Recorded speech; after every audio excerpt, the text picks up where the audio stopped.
Muy bien, ahí estamos.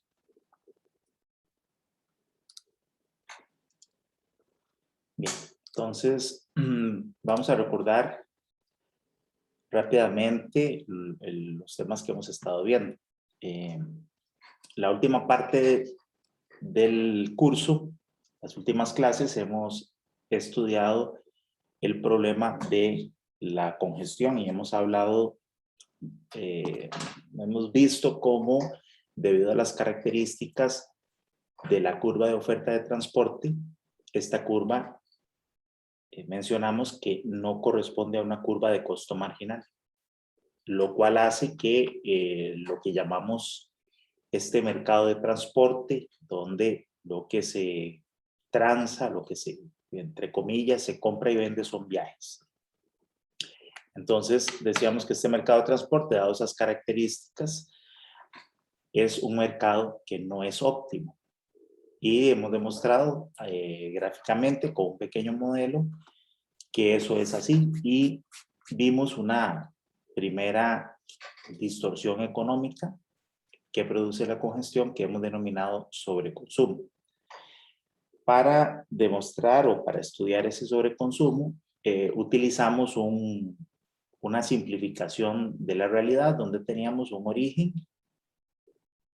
y un destino de los viajes y teníamos además un sistema de transporte que estaba conformado por una sola alternativa, una carretera, por ejemplo, que llevaba los viajes desde este origen hacia ese destino.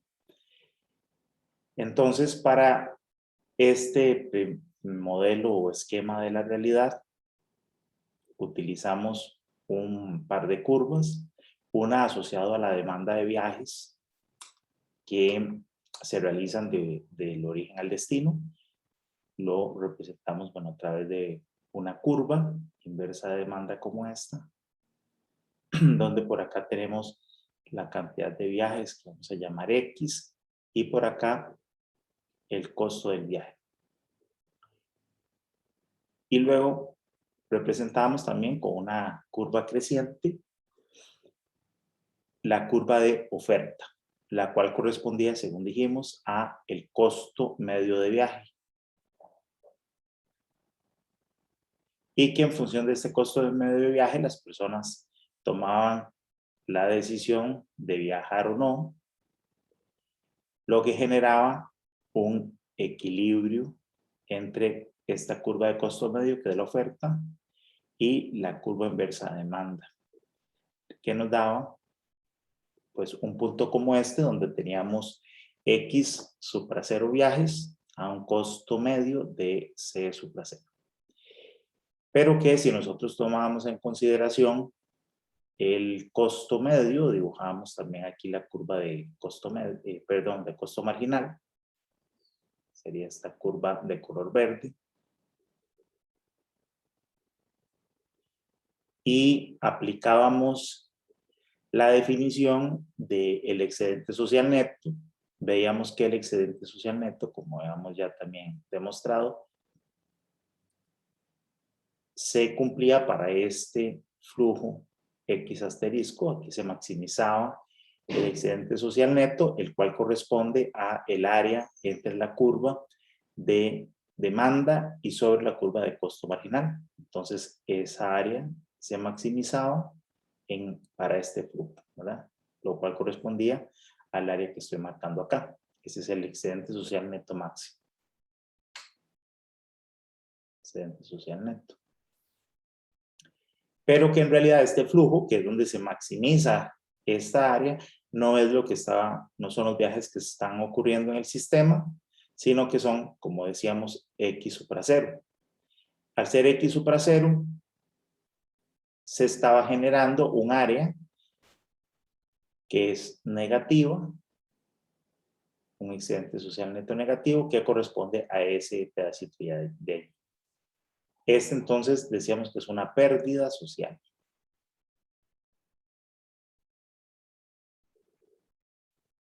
Esa pérdida entonces corresponde a el excedente social neto negativo que se produce debido a que se realiza esta cantidad de viajes.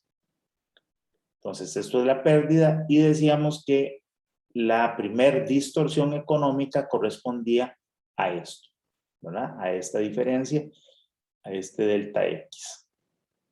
Esta diferencia entre los viajes que se realizan y los viajes que son socialmente óptimos. Esto es una distorsión económica que llamamos sobreconsumo. A ver si apago esto y se vuelve más rápido. A ver. Ajá. Listo. Ahora sí escribo más rápido. Okay. Ese sería sobreconsumo y esta es la primera pérdida social. Bien, pero esta no es la única pérdida social que ocurre, sino que hay una distorsión que produce la congestión también en la manera en que se realizan estos viajes, que se distribuyen esos viajes. Para eso, hoy vamos a estudiar otro modelo también muy sencillo, también con un solo origen y un solo destino. Vamos a simplificar la realidad, pero ahora vamos a ver otro efecto también que se genera en la producción de viajes. Aquí lo único que estamos estudiando es cómo afecta el fenómeno de la congestión la cantidad de viajes que se realizan en el sistema, ¿verdad? Y la distorsión que se produce sobre esa cantidad de viajes. Ahora vamos a estudiar el impacto que tiene sobre la manera en que esos viajes se distribuyen en el sistema.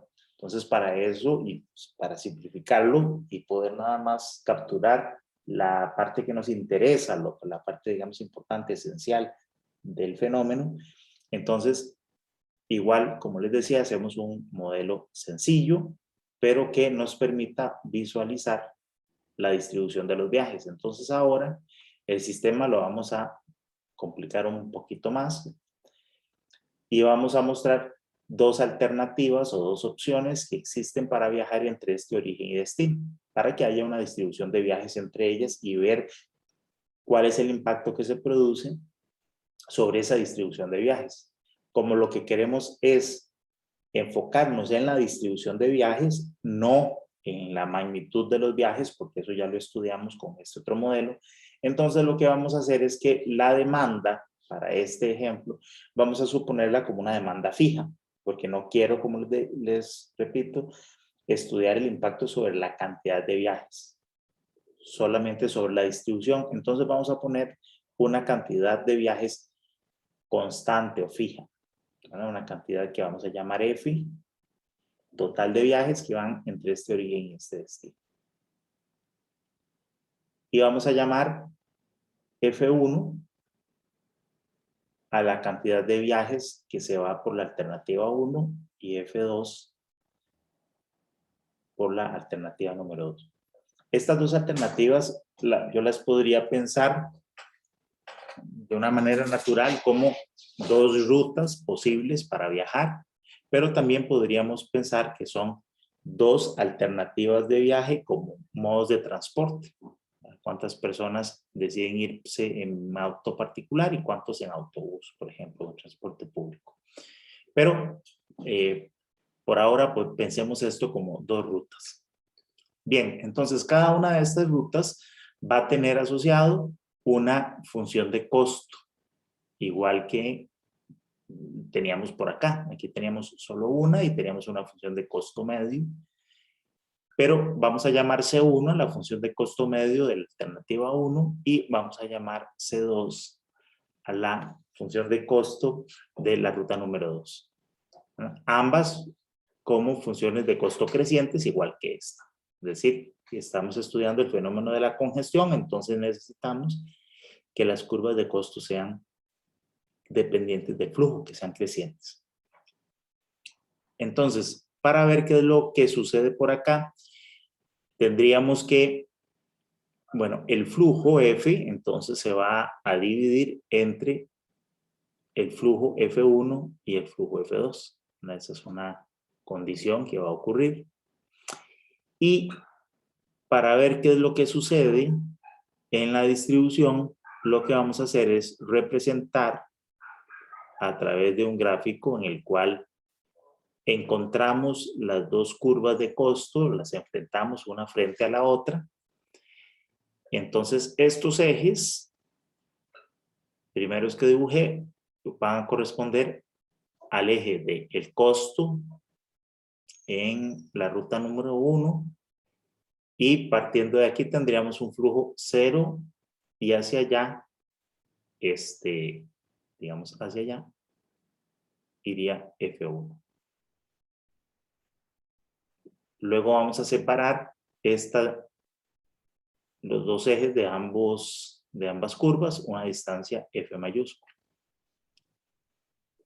Y entonces este otro eje, pero invertido, viéndose allá, sería el del costo de la ruta número 2. Entonces, desde aquí partiríamos con un flujo 0 y hacia allá iría F2. Entonces, fíjense que de esta manera, en este eje tendríamos todas las posibles distribuciones de viaje, haciendo que F1 y F2 sumen F, ¿verdad? Entonces, un punto como este, ¿no? Tendríamos la distancia de este eje acá, sería la cantidad de viajes que se fue por la ruta 1, y la distancia de aquí a aquí sería la cantidad de viajes que se fue por la ruta número 2. Como las curvas de costo son crecientes, tendríamos entonces que, bueno, por aquí en algún punto tendríamos el costo a flujo libre, que así denominamos, de la ruta número 1, y tendríamos pues un costo creciente que tendría un comportamiento como ese. De la misma manera, en la ruta número 2 tendríamos en algún punto, supongamos que este es más alto por acá, tendríamos el costo inicial o costo flujo libre de la ruta 2, y lo mismo, tendríamos un costo creciente, un costo medio creciente como ese en la ruta 2. Bien, ¿cómo se van a distribuir los viajes entre ambas rutas? Fíjense que a propósito he puesto aquí el costo inicial o a flujo libre de la ruta 1 más bajo, ¿verdad? Este punto es más bajo que este. Entonces, probablemente los primeros viajeros se van a ir por la ruta 1. Van a empezar a irse por acá, van a empezar a cargar esa ruta, y a medida que se carga, su costo va a ir aumentando. En algún momento, para un flujo más de esta magnitud, ya el costo de viajar por esta ruta comienza a ser igual al costo inicial que viajar por esta otra ruta. Si yo sigo asignando más viajes ahí, el costo por esta ruta es mayor que el de la ruta 2. Eso haría que algunos viajeros ya no dejen de irse por la ruta 1, y sino que más bien se vayan por la ruta número 2. Ahí empiezan a distribuirse los viajes. Al final, en el equilibrio, lo que va a ocurrir es que los viajes van a distribuirse de tal manera que el costo por ambas rutas sea el mismo, ¿no? Que sería en este punto. Pero entonces ellos estarían distribuyendo de la siguiente manera. Esta sería la cantidad de flujo F1, vamos a llamarle supracero, que sería ya en el equilibrio, y esa sería la cantidad F2 en el equilibrio. Ven que no van a viajar más personas por la ruta 1, no va a viajar una cantidad mayor que F1 supracero, porque si viajaran más por la ruta 1, por ejemplo, esta cantidad de viajes, el costo percibido por los usuarios en la ruta 1 sería mayor que el de la ruta 2.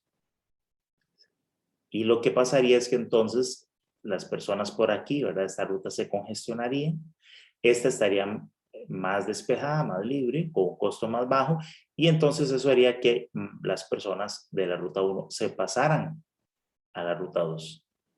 Entonces se van a devolver. Estos viajes se van a empezar a devolver.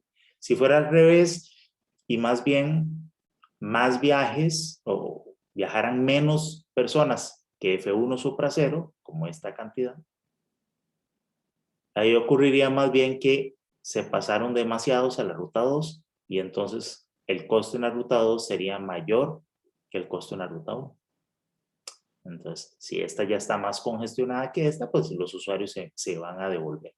Bueno, y eso es un fenómeno que ocurre muchas veces en las rutas, donde las personas, o existen uno o varias alternativas o rutas para viajar, digamos en la mañana, durante la hora pico, para ir a los trabajos, y entonces las personas comienzan a probar rutas alternas. Y muchas veces esas rutas alternas funcionan muy bien al inicio porque pocas personas conocen la ruta, pero las personas luego comienzan en esa desesperación por llegar rápido a sus trabajos y no estar atascados ahí en las rutas. Todo el mundo empieza a buscar rutas alternas y a veces llega ya un momento en donde esas rutas que antes eran rutas muy buenas, que estaban despejadas, que eran más rápidas, también las demás personas empiezan a conocerlas y también se empiezan a congestionar. Llega un momento en el que uno se empieza a probar, pero se da cuenta que da lo mismo si se va por un lado o por otro, y finalmente el fenómeno que ocurre es ese, ¿no?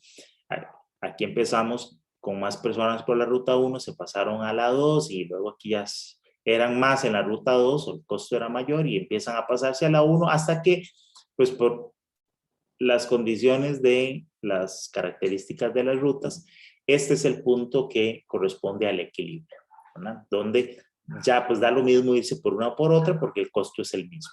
Ya las personas van a dejar de pasarse de ruta. Entonces esa condición de equilibrio es aquella en donde el costo en la ruta 1 es igual al costo en la ruta número 2. Que fíjense que no solo son iguales, sino que además es el costo mínimo que bajo condiciones de equilibrio se puede adquirir, se puede experimentar en todo el sistema, digamos, o en ambas rutas. Entonces, estas condiciones de equilibrio nos permitirían a nosotros, por ejemplo, encontrar lo que llamamos una asignación o asignación de viajes en la red o una distribución de viajes en la red bajo condiciones de equilibrio, donde tendríamos entonces que los viajes están distribuidos entre las distintas rutas posibles para ir entre cada origen y destino, de tal manera que el costo en todas las rutas que se utilicen es el mismo. Esa nos permitiría a nosotros buscar o encontrar una distribución de viajes, ¿verdad? De equilibrio. Esta sería la condición que estaría sucediendo. ¿Queda esto claro o hay alguna consulta?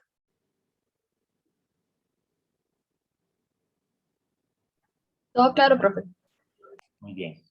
Vamos a ir haciendo un pequeño ejercicio con esto. Vamos a utilizar unas curvas de costo que sean lineales para que la solución del problema no nos tome demasiado tiempo, que sea muy rápido, para además ir entendiendo mejor esto. Entonces vamos a suponer que los costos, y vean que estos costos, estas curvas que hemos dibujado aquí son curvas de costo medio, ¿verdad? Porque es la que el usuario percibe, como habíamos visto la vez anterior. Entonces vamos a suponer que la función de costo medio en la ruta número 1 tiene la siguiente forma. Vamos a ver, para más o menos que se parezca como en los dibujitos, este costo vamos a empezarlo con un costo bien bajo. Por ejemplo, vamos a ponerle aquí 2. Y tal vez pongamos una pendiente un poco más grande, creciente, como 10x. Donde x es el flujo, ¿verdad? En la ruta, o si prefieren, para estar más claros, pongamos esto como 10 por F1. Y el costo en la ruta número 2, bueno, pongámosle un costo inicial más alto, digamos que esto es 5, y en esta vamos a poner una pendiente más pequeñita y le vamos a poner a esta 3 F2. ¿Okay? Y vamos a suponer que el flujo total que está viajando entre el origen y el destino es igual a 90. 90 viajes. Entonces, encuentren ustedes, por favor, cómo se distribuyen esos viajes en la ruta. ¿Cuánto sería F1 supra 0, que sería en ese equilibrio, y F2 supra 0?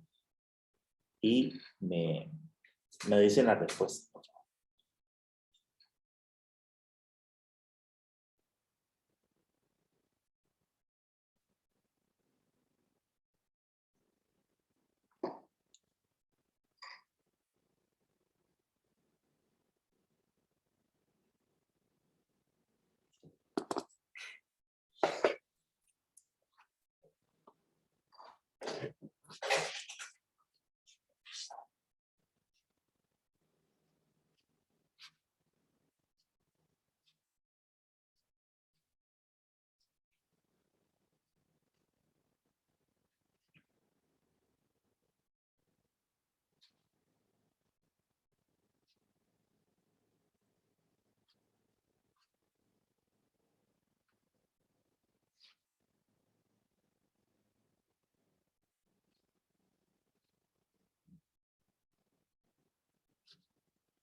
Listos.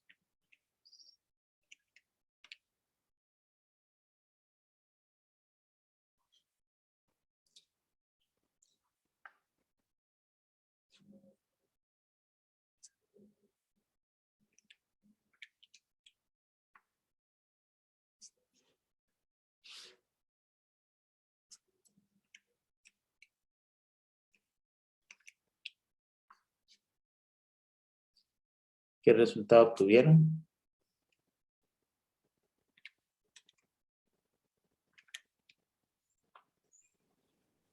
Profe, si no me equivoco, F1 es 21 y F2 69. Perfecto. Ujú. Muy bien, entonces tendríamos que esa distribución nos daría que por la ruta número 1 se van 21 viajes y por la ruta número 2 se van 69 viajes, ¿no? Que esto nos da el total de 90 viajes. Ok, calculen también, nada más para verificar que estamos cumpliendo esta condición. Entonces, ¿cuánto sería el costo 1 supra 0 en el equilibrio y el costo 2 supra 0?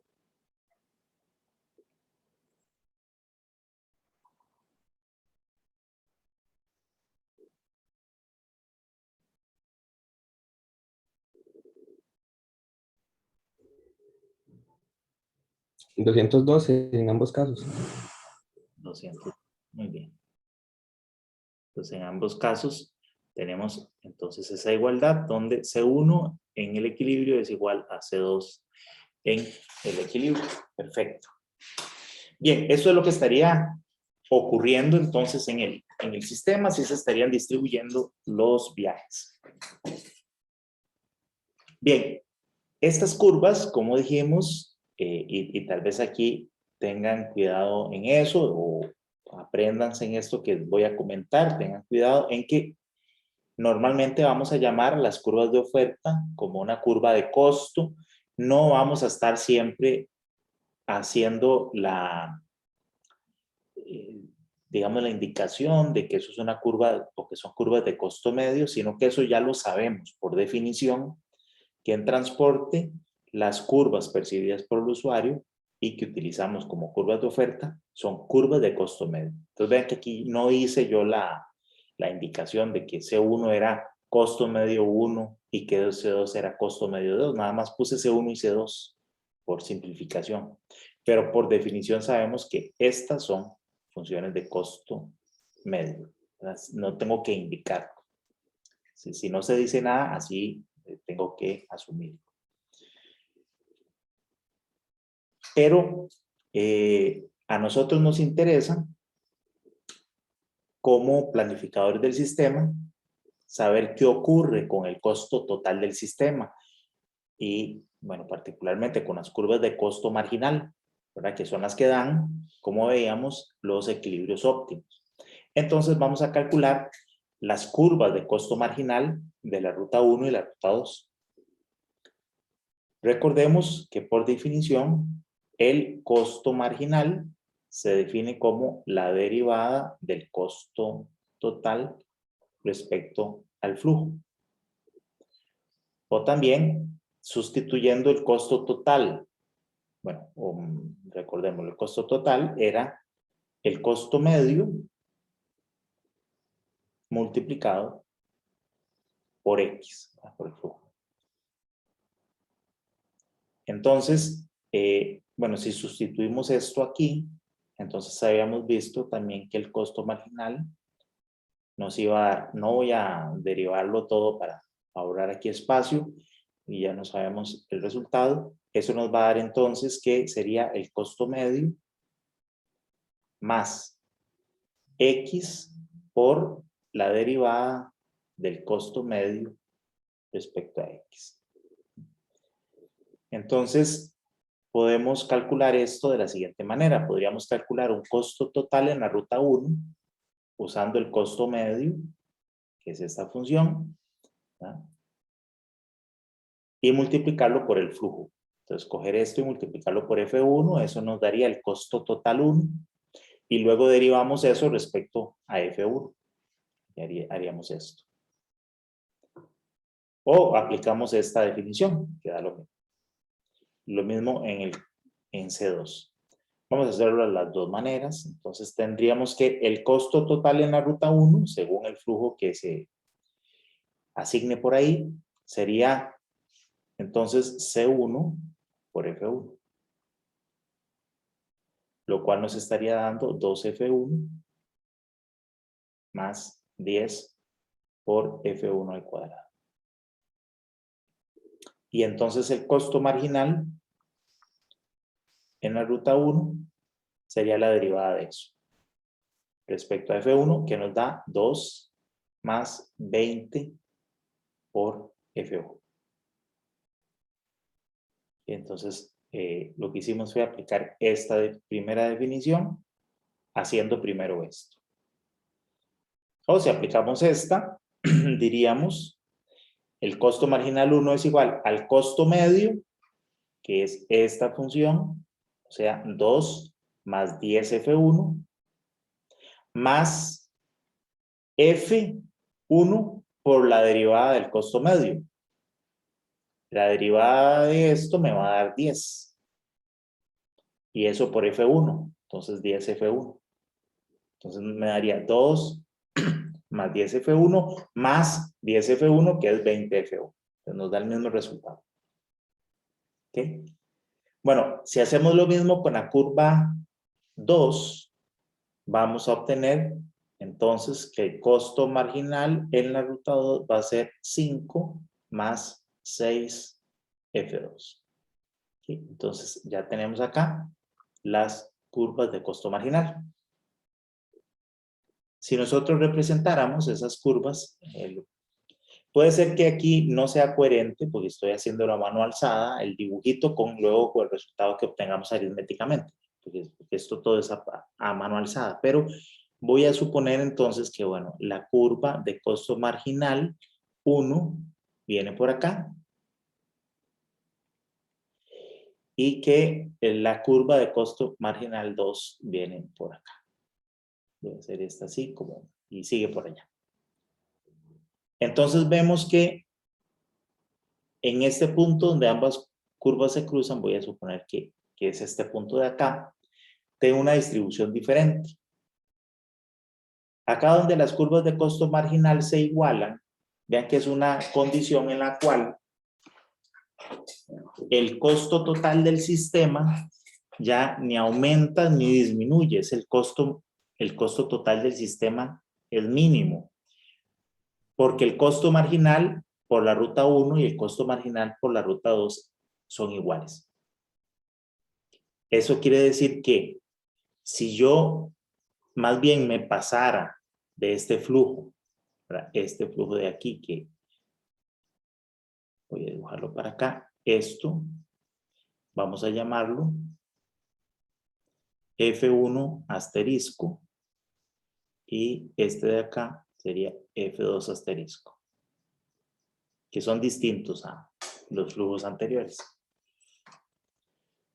Con este flujo F1 asterisco, obtengo este costo marginal en la ruta 1. Si yo enviara un flujo mayor a F1 asterisco por la ruta 1, por ejemplo, como estos que habíamos marcado aquí, este sería el costo marginal de la ruta 1 y este sería el costo marginal de la ruta 2. Que sea mayor, ¿qué es el costo marginal? ¿Cuánto aumenta el costo total respecto a X?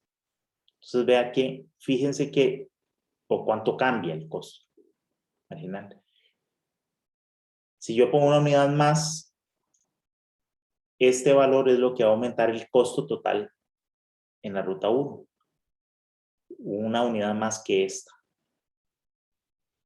Por lo que es lo mismo, si yo quito una unidad de la ruta 1, en esta magnitud va a disminuir el costo total de la ruta 1. Entonces, si yo tomo una unidad de la ruta 1 y la paso para la ruta 2 en este punto, paso de aquí para acá, lo que va a disminuir el costo total en la ruta 1 es menor que lo que va a aumentar el costo total en la ruta 2, que es esta otra altura. Entonces conviene pasar una unidad para acá y así ir pasando hasta este punto. Ya en este punto ya no conviene pasar más tráfico o da lo mismo, porque lo que va a disminuir el costo en la ruta 1 es lo mismo que va a aumentar en la ruta 2. Si nos pasáramos de ese flujo, digamos acá, al mismo punto que habíamos hecho antes, ahora pasa más bien que nos conviene pasar más bien flujo de la ruta 2 hacia la ruta 1, porque va a disminuir en esta cantidad el costo total de la ruta 2 y va a aumentar en esta cantidad el costo de la ruta 1. Entonces, como la disminución es mayor que el incremento, conviene pasar tráfico y así lo sigo haciendo hasta este punto de nuevo. En este punto estaríamos en una especie de equilibrio en términos de los costos totales del sistema. Ya ahí no da lo mismo pasar un flujo de una o para la otra y nos quedamos aquí estables. Entonces, este punto de acá es lo que nosotros vamos a llamar el equilibrio del sistema, donde el costo total del sistema es mínimo. ¿Y cómo sabemos además que el costo total del sistema es mínimo? Porque el costo total, vean que si el costo marginal, o sea, estas curvas amarillas, son la derivada del costo total respecto a X, entonces de acá el costo total es la integral del costo marginal, ¿no? Entonces, la integral es el área debajo de estas curvas. Entonces vean ustedes que el área debajo de esta curva amarilla, de la curva de costo marginal, desde aquí hasta aquí, hasta este punto F1 asterisco, esta área me da el costo total que se experimenta por los usuarios que están viajando por la ruta número 1. Y esta otra área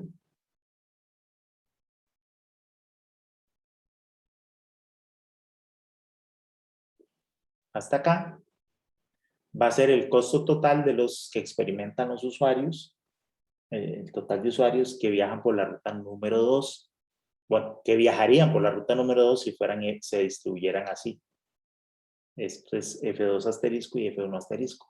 La suma de estas dos áreas, es el área debajo de estas curvas de costo marginal, esto es el costo total del sistema.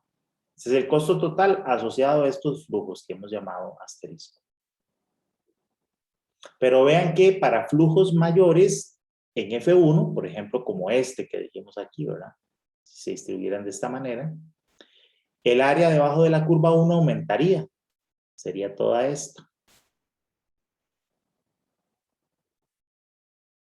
¿Ok? Incluyendo este triángulo. El área bajo la curva 2 disminuye, esa sí disminuye, sería solo este pedacito. Pero la suma de ambas es mayor que la que acabamos de marcar aquí. Lo mismo si el flujo en 1 fuera más bajo, más bien, fuera menor que F1 asterisco, igual exagerando para verlo bien grande, digamos, por ejemplo, para este flujo, el área bajo la curva 1 sería solamente de aquí hasta aquí, sería solo este pedacito. Pero el flujo, perdón, el costo o el área bajo la curva 2 sería toda esta. Entonces, incluiría este triángulo. Entonces, sería un área mayor. Y la suma de ambas vuelve de nuevo a ser mayor que el área que tenemos aquí bajo estos dos flujos. Bueno, en particular eso ocurre para estos flujos que llamamos F1 supracero, para los flujos que calculamos aquí. Vean que para esos flujos, ese flujo, bueno, caería como aquí y tendríamos un área adicional bajo, ¿verdad? Para este punto. Es que me quedó muy chiquitito el dibujito aquí, pero por la escala, pero estaría sumando ese triangulito adicional de área bajo la curva número 2. Y esto sería entonces un exceso de costo. De nuevo, es una pérdida. Es una pérdida social, ¿verdad? Porque tenemos exceso de costo total.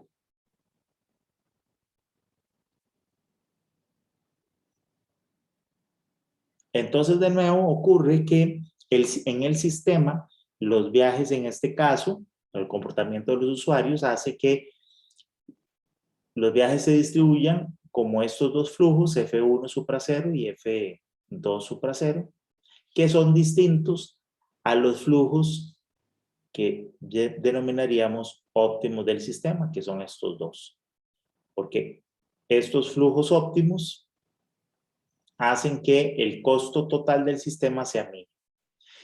Ahora, fíjense que aquí estoy usando el costo total, no el excedente social neto, como hicimos en este caso, pero básicamente porque en este ejemplo nuestra demanda es fija. Entonces, recordemos que la definición del excedente social neto que usamos aquí en el primer ejemplo, ¿verdad? Era la integral desde 0 hasta f de la función inversa de demanda menos la integral desde 0 hasta f de la función de costo marginal. Entonces, esto no lo podemos calcular en este ejemplo porque esta parte de la ecuación no la podemos calcular, es 0 porque la demanda es constante. Si esto es constante, entonces, ¿verdad? La integral nos daría ahí f nada más, pero no tenemos área, ¿verdad? No tenemos una curva debajo de la cual calcular esta integral. Entonces, es como si estuviéramos calculando solo esta parte, ¿verdad? De la curva. Esta sí la podemos calcular, esta no. Tenemos la integral bajo la curva de costo marginal, que son estas áreas amarillas. Lo cual corresponde, ¿verdad? Esta parte corresponde al costo total del sistema.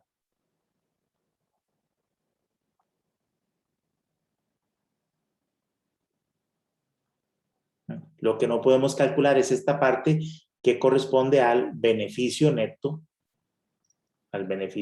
de los usuarios.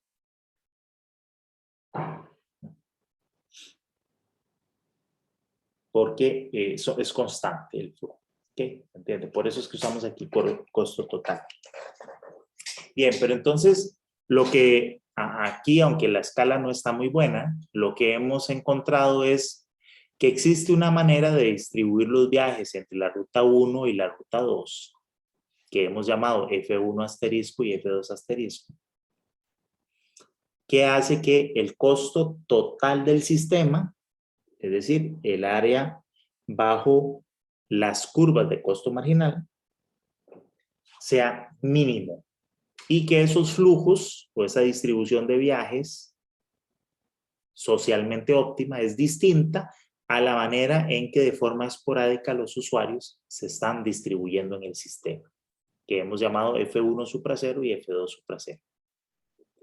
Entonces aquí está ocurriendo otra distorsión económica que produce la congestión, porque esto también se produce debido a que las curvas de costos son crecientes, hay congestión, y que los usuarios no perciben el costo marginal, o sea, no perciben el impacto que se produce sobre el sistema, nada más perciben su costo medio, su propio costo, el que ellos experimentan. Entonces se produce esta distorsión. Entonces, la manera en que los viajes se distribuyen en la red no es socialmente óptima. Las personas eligen rutas según los costos que más les conviene a ellas mismas y no necesariamente cómo conviene para el sistema, ¿verdad? Porque eso implicaría que algunos usuarios deberían experimentar un costo medio un poquitito mayor con tal de que otras personas perciban un costo medio más bajo, pero esas son más.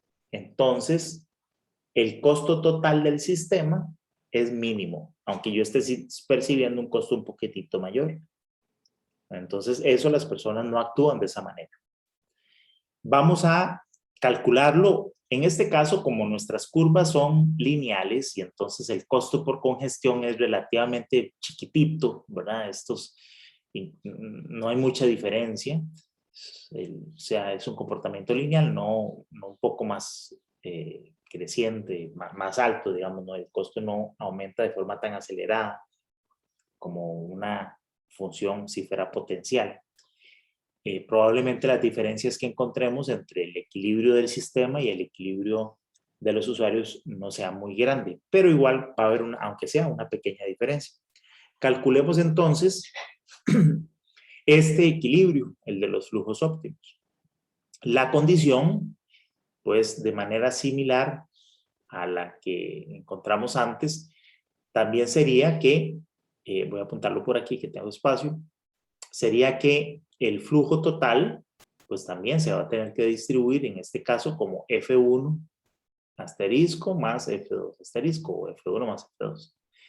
Igual la misma condición, pero aquí lo que queremos igualar serían las curvas de costo marginal 1 y la curva de costo marginal 2, que sería esta condición de este punto. Entonces encontremos esta solución, por favor, pero entonces usando curvas de costo marginal.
Profe, F1 haría 20,88 y F2 69,2.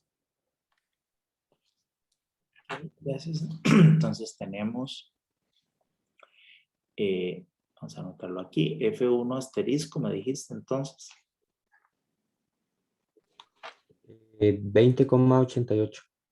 20,88 y F2 asterisco, entonces 69,2. así, ¿no? Muy bien, gracias. También aquí podríamos entonces, en este caso, calcular para verificar que se cumple esta condición los costos marginales que deberían dar igual. El costo marginal en 1, costo marginal en 2 iguales. ¿Y eso cuánto da? 420. 400. Ok, muy bien. Bien, ¿alguna duda hasta aquí? Como les decía, hay poca diferencia aquí en los flujos, ven que dan casi lo mismo, ¿verdad?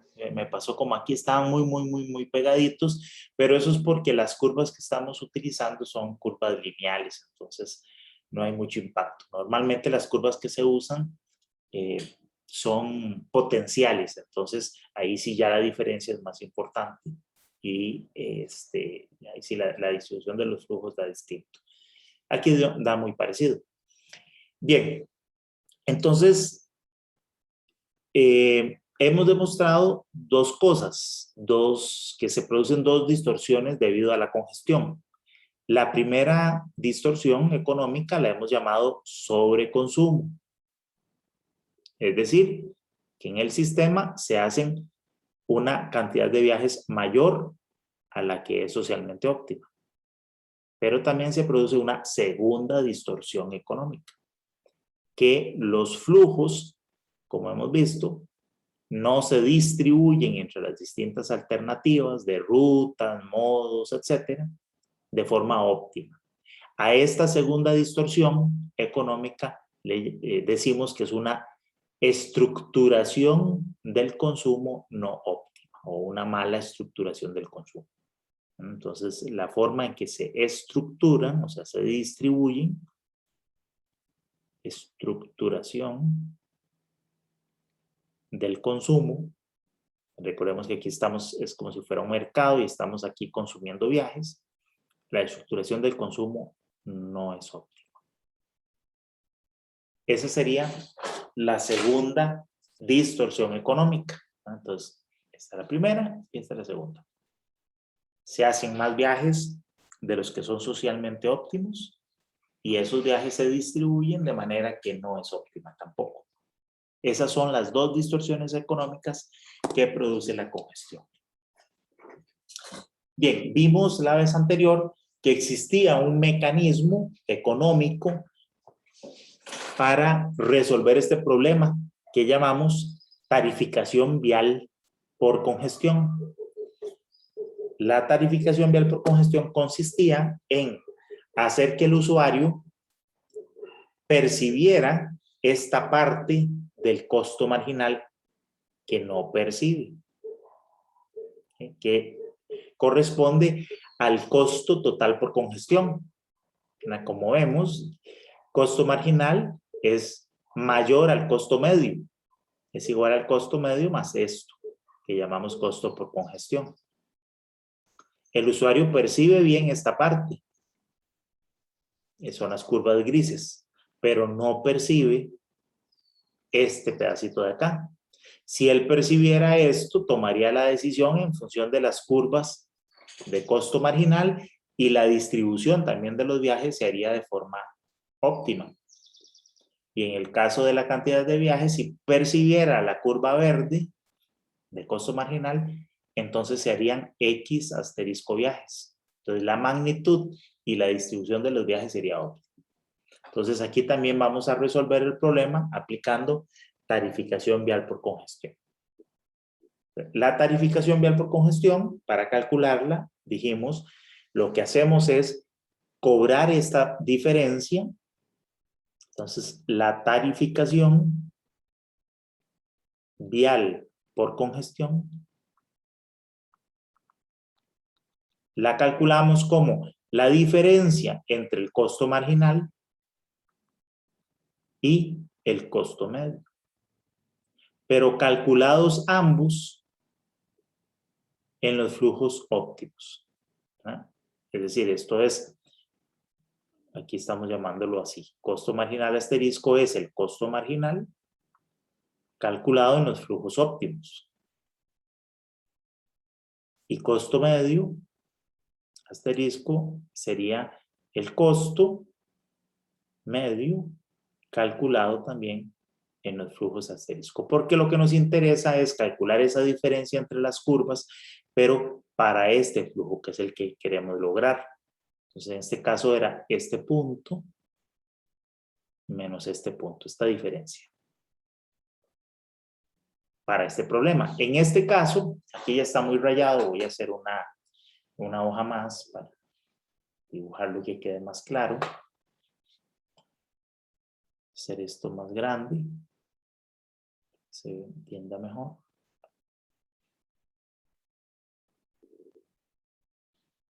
Voy a hacer esto así, si está, y voy a exagerar para que a ver si me queda mejor que antes. Si estas son las curvas de costo medio, y voy a dibujar acá, esta es la curva de costo marginal. Me quedo para el otro lado. Hacer esta. Igual voy a exagerar, lo voy a hacer para acá. ¿Ok? Así. Que me quede diferente. Entonces, tendríamos acá que este sería la distribución de la manera en que los usuarios se distribuyen. Este sería F1 supra 0, F2 supra 0. Y estos serían los flujos. Queda más torcido, pero F1 asterisco y F2 asterisco. Serían este y este. Entonces decíamos que nos interesa resolver este problema. Queremos no este equilibrio, sino este. Entonces lo que hacemos es cobrar tarificación vial por congestión, en este caso unas tarifas que son distintas en la ruta 1 a la ruta 2. En la ruta 1 vamos a cobrar este que es el costo, ¿verdad? Este valor.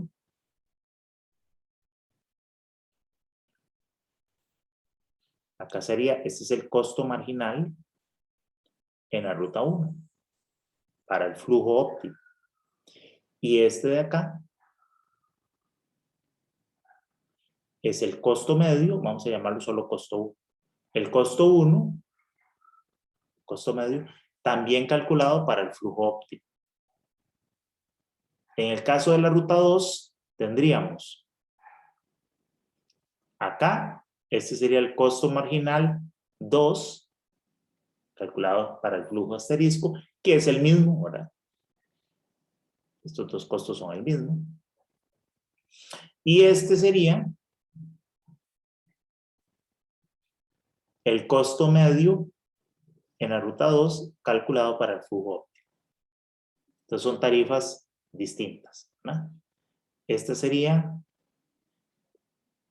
vamos a llamarlo como una P, el peaje por congestión en la ruta 1, y esta diferencia sería el peaje por congestión en la ruta número 2. Entonces, para eso necesitamos conocer estos valores que no los hemos calculado. Costo medio en la ruta 1 y costo medio en la ruta 2, pero calculados para estos flujos,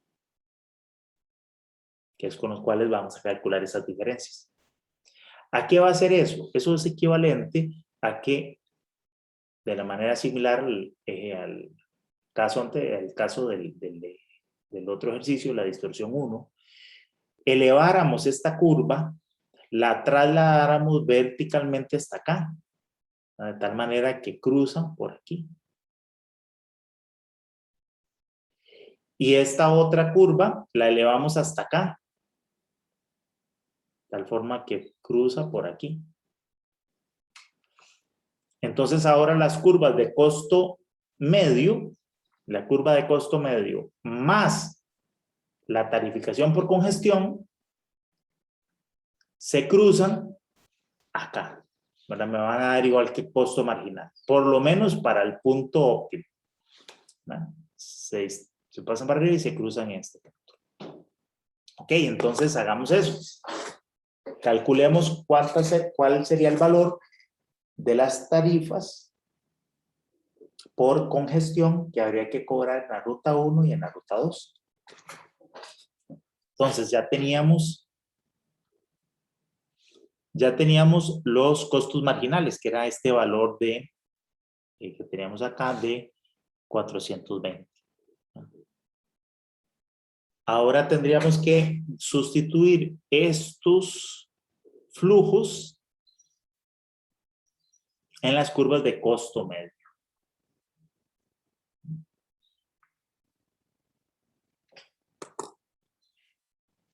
Entonces hagamos eso, tengan cuidado porque aquí, como les decía, las diferencias son tan pequeñas, sí tenemos que, bueno, hacerlo por lo menos con ese par de decimales para que haya una pequeña diferencia decimal en los costos, ¿verdad? Nos van a dar cerca de 212 porque estos valores, como ven, se parecen mucho a estos que habíamos obtenido aquí.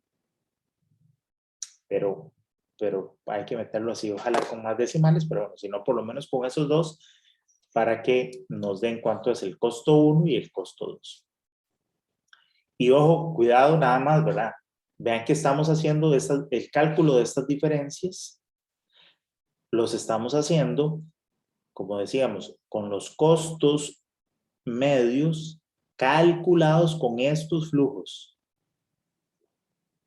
No nos vayamos a confundir con los costos medios que obtuvimos inicialmente en el equilibrio de los usuarios. Se van a parecer mucho, como decía, porque aquí las diferencias son pequeñas, pero no son los mismos. Ok, entonces voy a ir anotando aquí. Vamos a calcular entonces el peaje, la tarificación vial por congestión en la ruta 1, que sería el costo marginal en la ruta 1 calculado en los flujos óptimos, menos el costo medio en la ruta 1 también para los flujos óptimos. Los costos marginales en las rutas eran 420. Pues tendríamos aquí 420 menos, y alguien que me diga cuánto dio esto.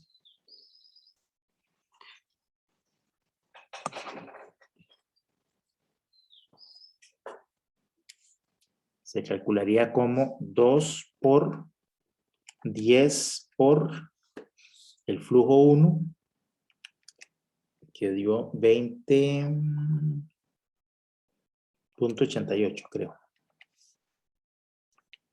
Entonces daría 417.6.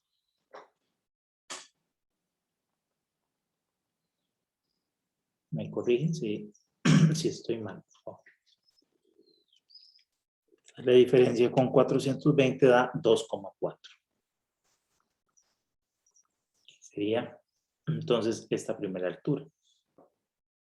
Ese sería el peaje por congestión en la ruta 1. En la ruta número 2 procedemos de forma similar. Sería el costo marginal en la ruta 2 con los flujos óptimos y el costo medio en la ruta 2 con los flujos óptimos, que es 420 menos. Ahí el flujo nos dio 69.12 por 3 más 5. 212,36.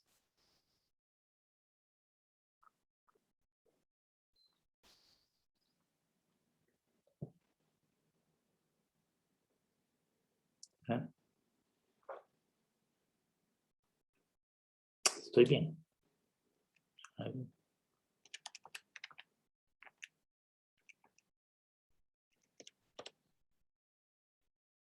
Este está mal. ¿verdad? Este de aquí es 210,8. Aquí estaba algo raro.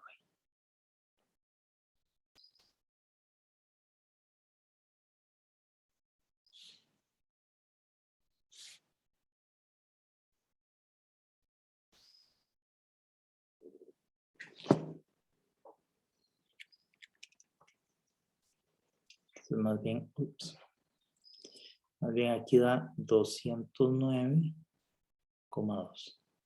Y en este caso tendría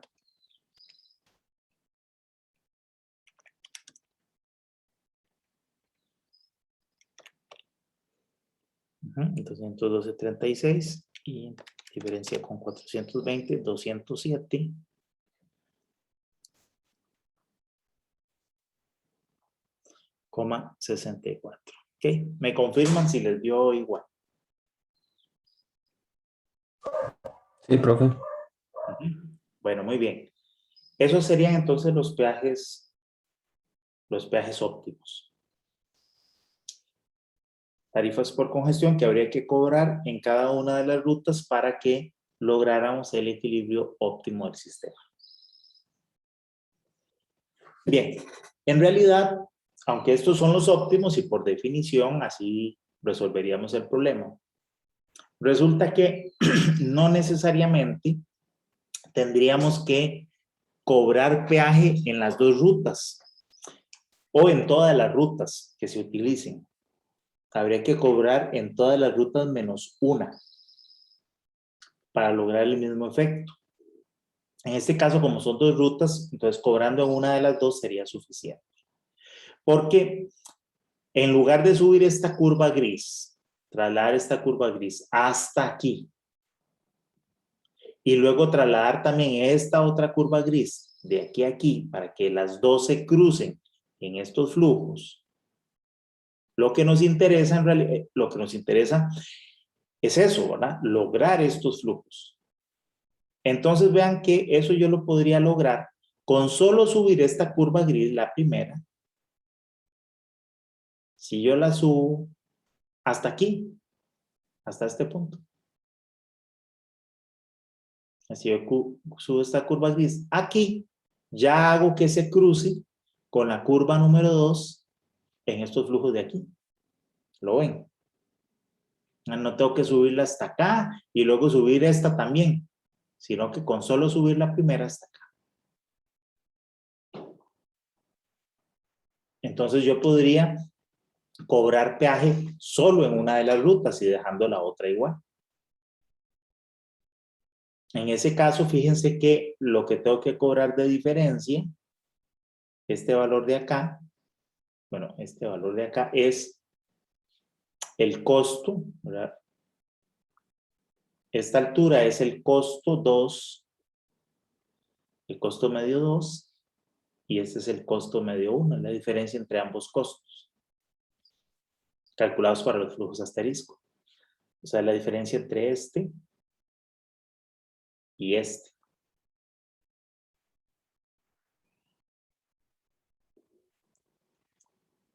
Es lo que yo tendría que subir. Entonces, si yo hago eso, que sería 212,36 menos 210,8, me daría 1,56. La otra posibilidad, esta es una solución, digamos la solución óptima teórica. Pero tengo otra segunda solución. La segunda solución sería cobrar como peaje, vamos a ponerle aquí prima. En la ruta 1, cobrar la diferencia entre estas dos cosas, que sería 1,56. Y en la ruta 2, 0. Entonces ya lo subo esto para acá, lo cruzo por acá y ya obtengo los flujos que andaba buscando. A eso lo podemos verificar. Ustedes pueden tomar, nos podemos devolver al primer problema, a este, donde teníamos las curvas de costo medio. A esas curvas de costo medio, si yo le sumo los peajes y resuelvo otra vez este problema, que es el problema del equilibrio de los usuarios, la manera en que ellos se distribuyen de acuerdo al costo que ellos están percibiendo. Si yo me devuelvo a esta ecuación, le sumo el peaje 1 y a esta le sumo el peaje 2 y vuelvo a resolver el problema, ahora los flujos que yo debería obtener no serían estos, sino que deberían ser estos. Eso yo lo puedo hacer con estos peajes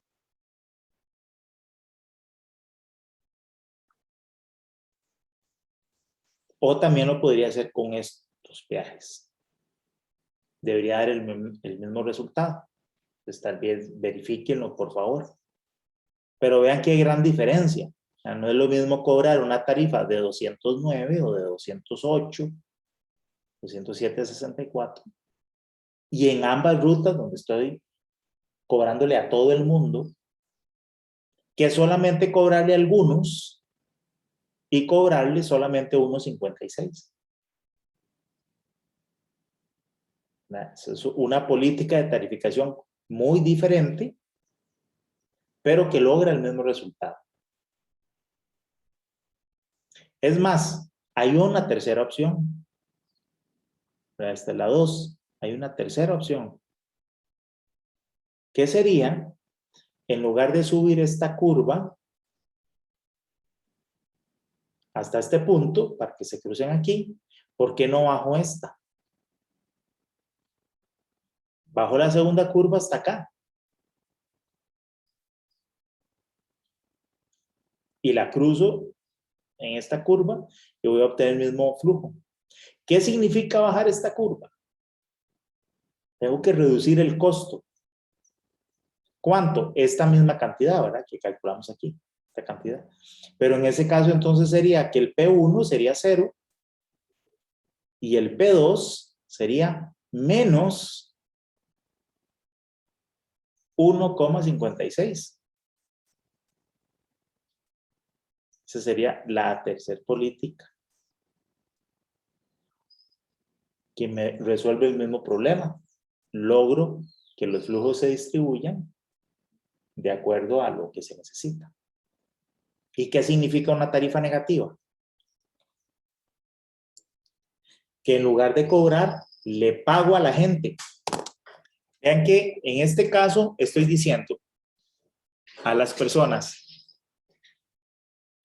si usted pasa por la ruta 1, tiene que pagar 209. Si se va por la ruta 2, tiene que pagar 208. Usted escoja. Y bueno, entonces la gente se va a distribuir ahí. De esta manera. En este otro caso, política 2, digo, si usted se va por la ruta 2, no le cobro nada. Pero si se viene por la 1, le cobro 1,56. Entonces la gente aquí, en todos los casos, se hace un balance entre el costo que ellos perciben. Recuerden que esas funciones de costo medio involucran también, está sumado el tiempo de viaje. Entonces la gente lo que hace es compensa un poco, ¿verdad? Entre lo que está pagando y lo que para ellos cuesta su tiempo de viaje. Entre la congestión y lo que pagan. Entonces algunas personas, bueno, algunas se van a ir por lo gratis, pero la otra ruta es más rápida, entonces mejor pagan un poquito y se va por la otra ruta. Entonces por eso es que logramos esta distribución. Pero en este caso, vean que desde el punto de vista de las personas va a ser una cosa mucho más popular. Yo le estoy diciendo, vea, sí, esta ruta está más congestionada, es más lenta. Pero si se viene por aquí, le pago. Le doy dinero. Algunos usuarios van a optar por esa alternativa, pero otros no. Otros prefieren irse por esta, aunque no le den nada, pero es más rápido, porque esto que les están dando es muy poquito. No compensa el tiempo adicional de la fila que tiene que hacer para que le den ese dinero. Ok, pero entonces existen estas tres formas, ¿verdad? Tarificamos en todos, tarificamos solamente en algunas, o En lugar de tarificar, le devuelvo dinero a la gente. ¿Ok? ¿Alguna duda? ¿Consulta?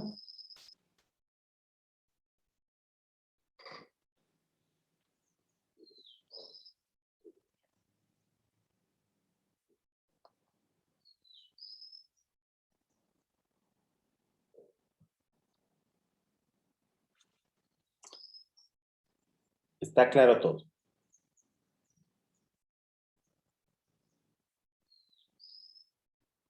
Bien. En estos problemas, entonces, nada más para que estemos claros con respecto a la nomenclatura o, bueno, respecto al lenguaje. Estamos estudiando el efecto y las distorsiones que produce la congestión sobre los equilibrios del mercado de viajes. Entonces, vimos dos distorsiones. La primera distorsión se llama sobreconsumo. Se hacen más viajes de los que son socialmente óptimos. Entonces, la distorsión económica, en este caso, es el sobreconsumo. La distorsión, en este caso, es el sobreconsumo.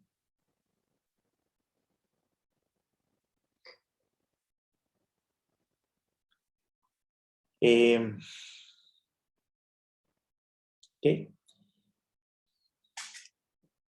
Y lo calculamos así, simplemente como la diferencia entre la cantidad de viajes que se realiza según la forma en que los usuarios se distribuyen y la que es socialmente óptima.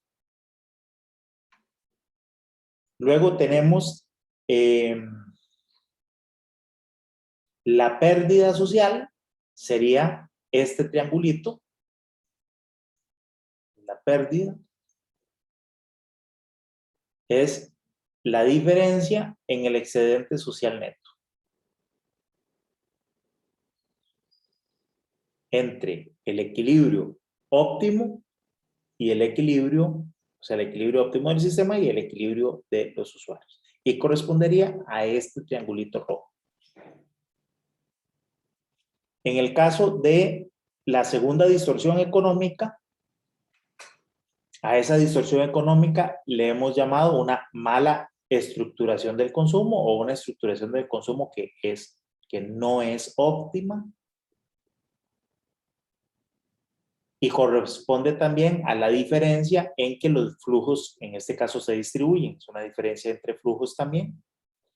Flujos distribuidos de forma óptima y flujos distribuidos de forma no óptima, de forma en que los usuarios se asignan ellos mismos según los costos que ellos perciben.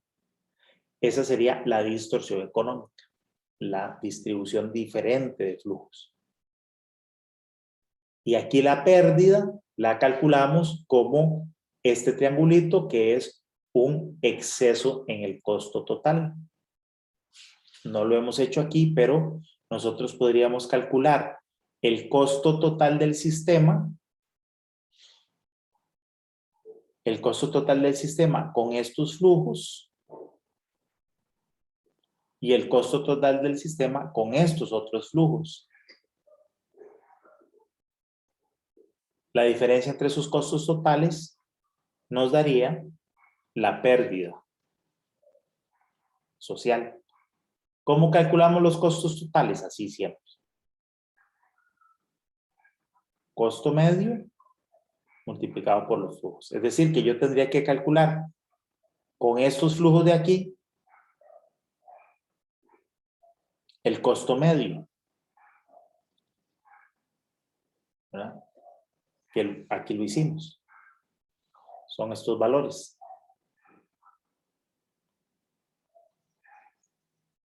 Esos son los costos medios calculados con los flujos óptimos. Este costo medio multiplicado por el flujo, que son estos flujos de acá, y sumado sería el costo total del sistema para esta distribución óptima. En el caso de la distribución de los usuarios. Estos son los costos medios multiplicados por estos flujos, o sea, 21 por esto y 69 por esto. Me daría el costo total para este otro equilibrio. La diferencia entre esos dos costos totales va a ser equivalente a este triangulito,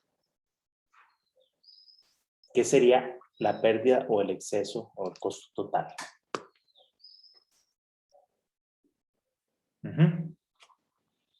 ¿Alguna pregunta?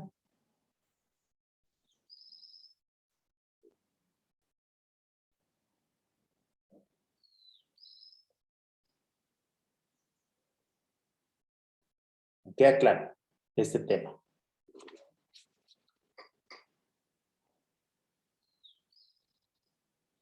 Bueno, vamos a hacer una cosa. De tarea, resuelvan este ejercicio que acabamos de estudiar. Ya lo tienen, pues, ya lo deberían tener resuelto, ¿verdad? Si lo fueron haciendo. Ya tienen la distribución de los usuarios, que es esta que obtuvimos aquí. Tienen la distribución óptima de los usuarios, ya la tienen aquí. Ya tienen el cálculo de esta tarificación óptima, de esta segunda política de tarificación y esta tercera política de tarificación. Esta es cobrando en ambas rutas, esta solo cobrando en la ruta 1 y esta solo cobrando en la ruta 2, cobrando entre comillas. Y calculen también la pérdida, que es lo que acabamos de ver acá. Esa diferencia de costos, este exceso del costo total. Ahora, en ambos casos, estas pérdidas las podemos ver como una pérdida que produce la congestión, una pérdida social, o lo podemos ver como un beneficio. Si yo aplico tarificación vial por congestión, me voy a ahorrar esta pérdida. Entonces, eso es un beneficio. Entonces, es pérdida o beneficio, según como lo quiera yo ver. La pérdida que produce la congestión por producirse estos viajes o el beneficio que me genera la tarificación vial por congestión al generarse esta otra cantidad de viajes. Aquí es la pérdida o exceso de costo total que me produce esta distribución de viajes o el beneficio que me produce la tarificación vial por congestión al generarse esta otra cantidad de viajes. Muy bien, eso quedaría entonces de tarea. ¿Dudas? ¿Queda claro? Profe, Sí, dígame. esa pérdida del de la derecha, por decirlo así, ¿como qué área abarca? ¿Como qué área estaría señalada? ¿O qué diferencia es de dónde a dónde? Vamos a ver si lo dibujo aquí. Vamos a ver si aquí me sale mejor. Vamos a marcarla de color rojo. El costo total del sistema para esta distribución que es óptima corresponde a estas áreas. Es el área debajo de la curva de costo marginal desde 0 hasta F1 asterisco, que me da esto de acá, ¿no? Eso sería el costo total o el área bajo la ruta 1. Bajo la ruta 2 sería bajo su curva de costo marginal, que es esta.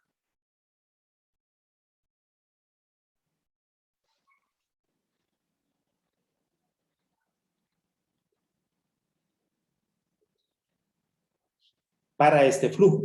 Pero si se distribuye en lugar de este flujo asterisco, se distribuyeran de esta otra manera, el área bajo la curva 1 sería más bien hasta aquí, ¿verdad? Ya esta área ya no pertenece a la ruta 2, sino que yo tendría hasta aquí la ruta 1.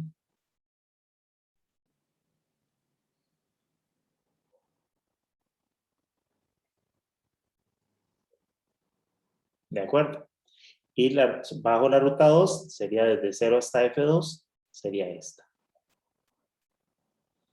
Vean que respecto al área que yo calculé hace un ratito, se está generando un área adicional, que es esta. Este triángulo.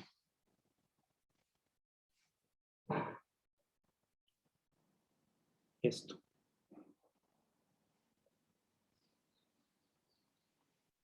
Esto es extra.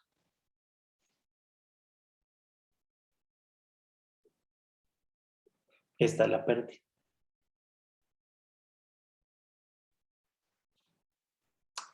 ¿Sí queda claro? Sí, profe. Ujú.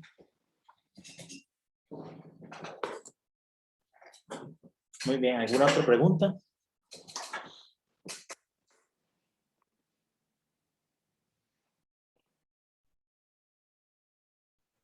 No hay más preguntas. Bueno, ya para acabar, quisiera también hacer un repaso de una clase anterior, también que ustedes ya debieron haber revisado, debieron haber visto en un video que está publicado, que es este, que es el modelo de consumo de bienes y viajes. Voy a hacerlo un repaso muy rápido. Cuando estuvimos estudiando la forma de derivar la curva de demanda con base en la teoría de la utilidad, planteamos un problema para el caso de bienes, donde el usuario elegía su canasta óptima de consumo, o sea, cuánto consumir de una cosa o de otra, maximizando su utilidad. Entonces decíamos, cada vez que una persona consume de un determinado bien, recibe un beneficio que hemos llamado utilidad. Eso pasa con todos los bienes que consume. Entonces la cantidad de utilidad que recibe en total, ¿verdad? En general, va a ser la suma de las utilidades que recibe, que obtiene, de los consumos que hace de todos esos bienes. Entonces, esa es una función de utilidad que depende de la cantidad de bienes que consume de el bien 1, del bien 2, el bien 3, etc. Él no puede consumir las cantidades que desee en general porque cada uno de los bienes tiene un precio y él tiene una restricción presupuestaria.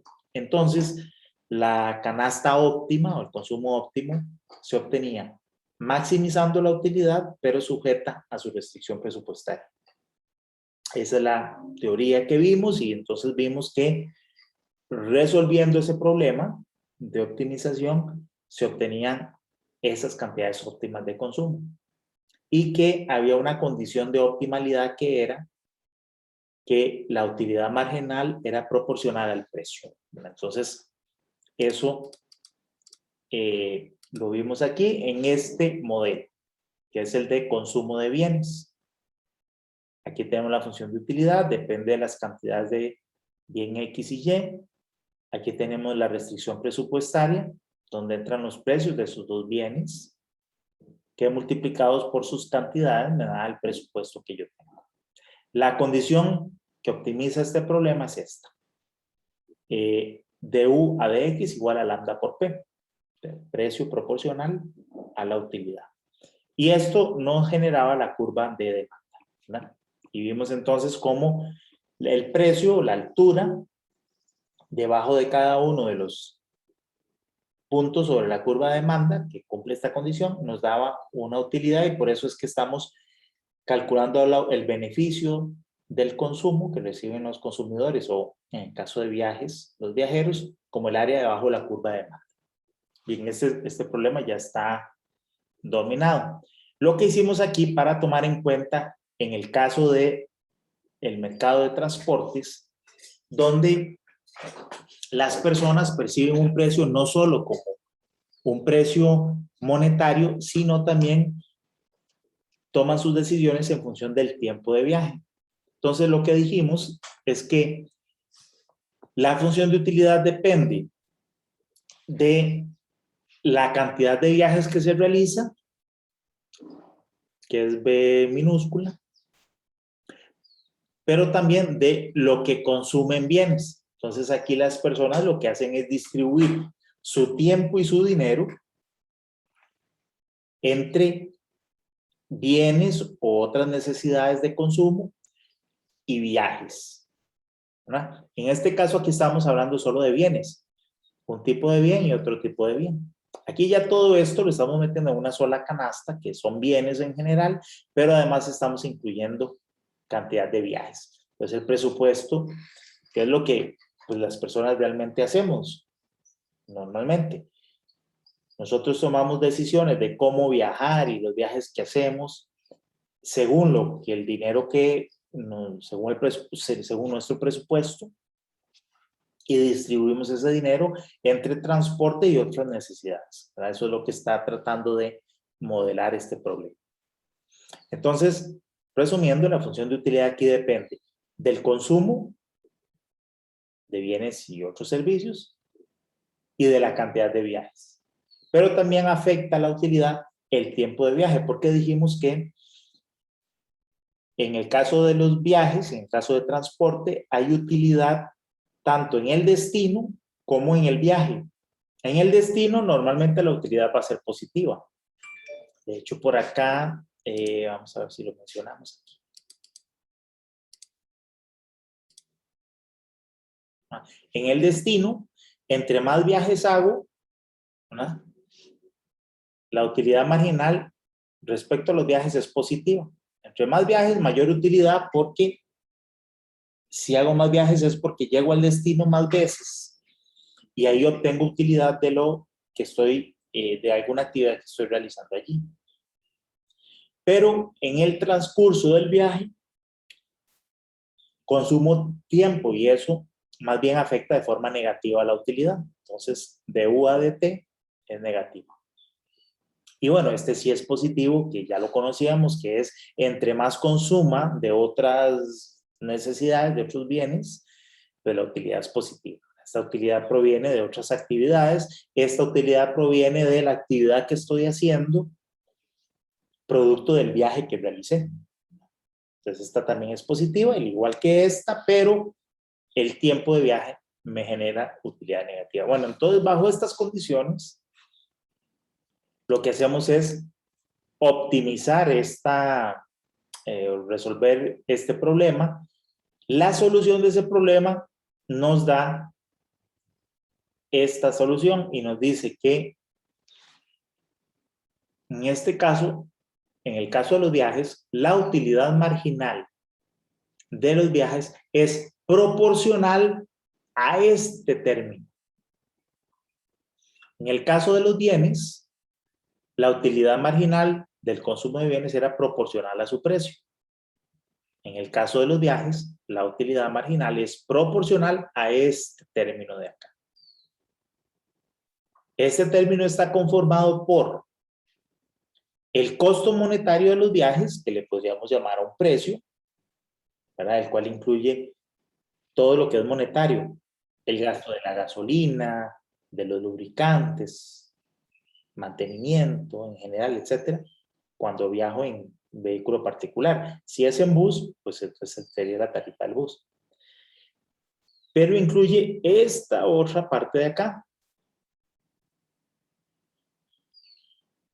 que incluye el tiempo de viaje, V por T, donde V, donde V era la derivada de U respecto, la derivada de el costo monetario respecto al tiempo de viaje. Este V es lo que llamamos valor del tiempo de viaje.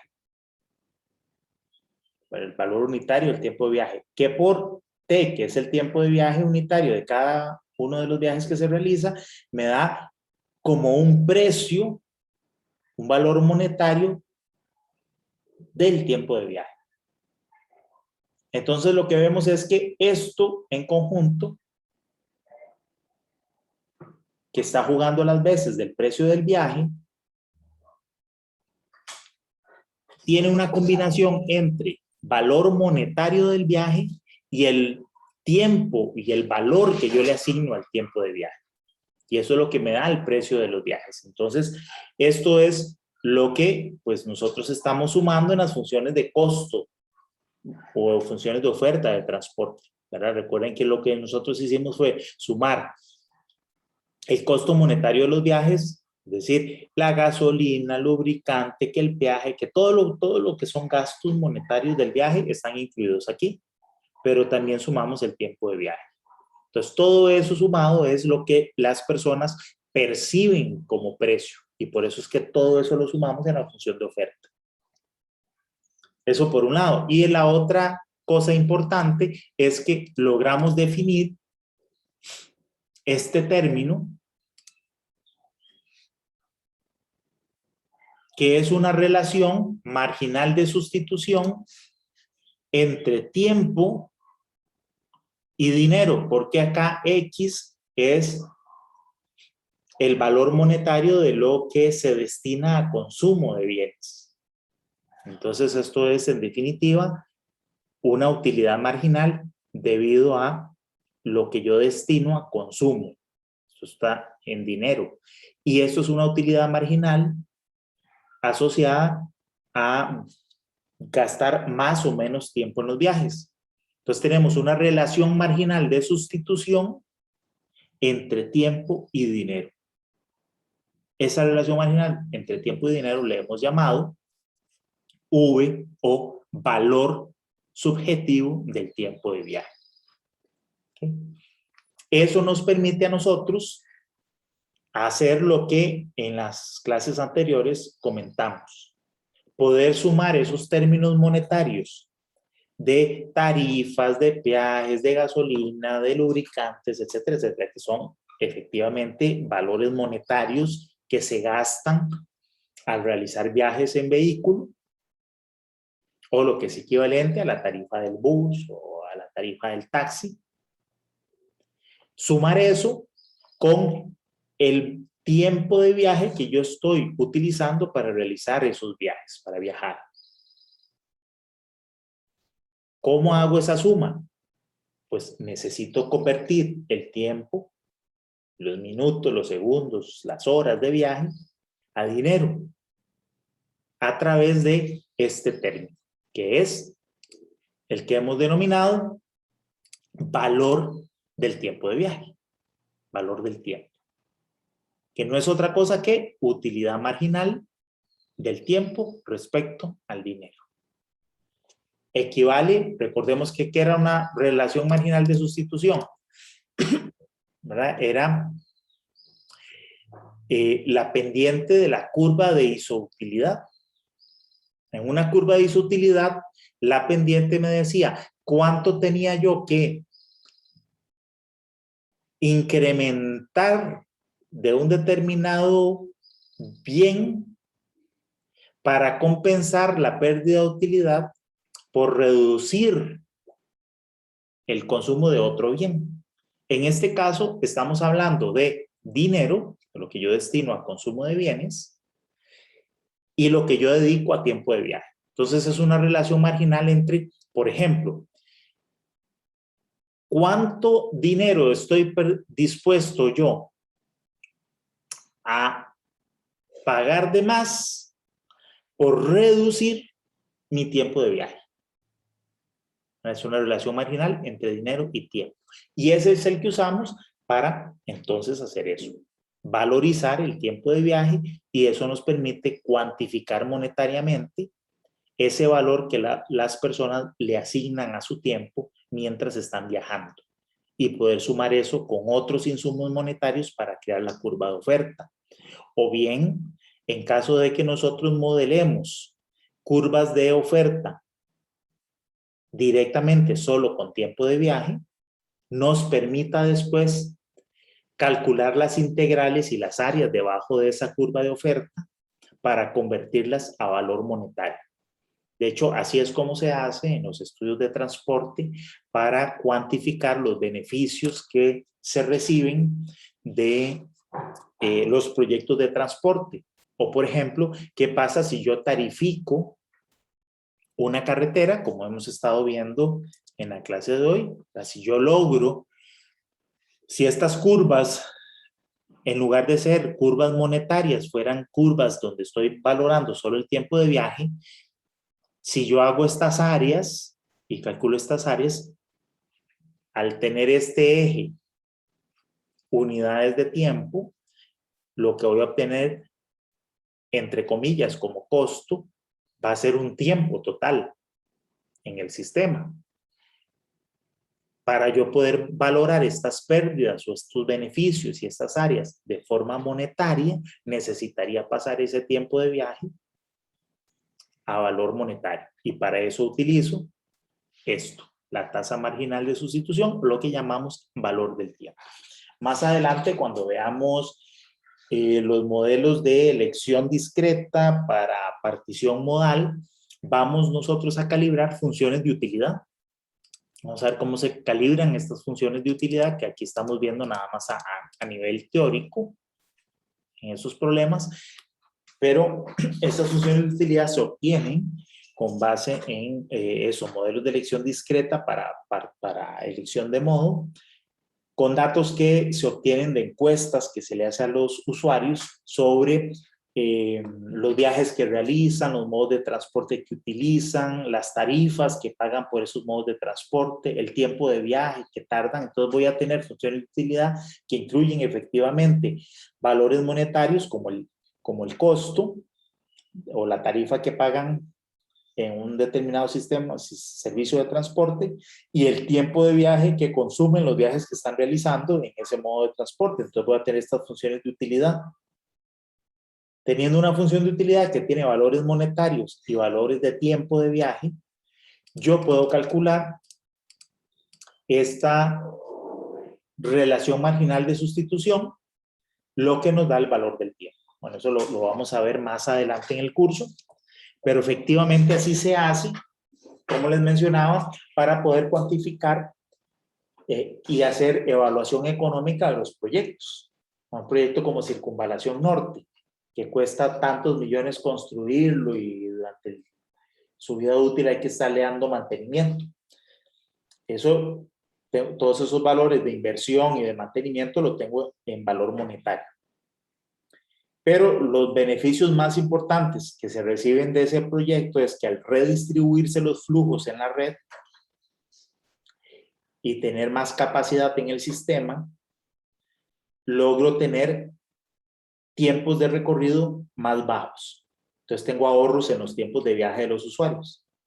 Pero ¿cómo hago yo para comparar ese beneficio, que es ahorro de tantas horas al día y al año, con la inversión que estoy haciendo? Bueno, esos ahorros de tiempo necesito valorarlos monetariamente. Para eso utilizo este cálculo, un valor del tiempo de viaje, y paso todas esas horas de ahorro de tiempo a un valor en colones o en dólares. Y comparo esos ahorros que obtengo todos los días durante todos los años de vida útil del proyecto y transformo esos ahorros de tiempo en un valor monetario que comparo con la inversión inicial y los costos de mantenimiento para ver si el proyecto es rentable. O si una alternativa distinta me genera un beneficio mayor o menor que el proyecto que yo estoy estudiando. Y entonces así puedo ver varias alternativas. Por ejemplo, para el corredor de San José-Cartago, se ha pensado que en el tramo entre Hacienda Vieja y Circunvalación, ahí en Garantías Sociales, se puede hacer un viaducto que tiene distintas formas, o un viaducto sobre las vías existentes, o un viaducto nuevo. Cada una va a tener distintos impactos sobre los tiempos de viaje del sistema total, y entonces yo puedo comparar esas alternativas con esas diferencias de ahorro, pero haciendo una evaluación económica que requiere el valor del tiempo para, repito, convertir a valores monetarios esos tiempos de vida.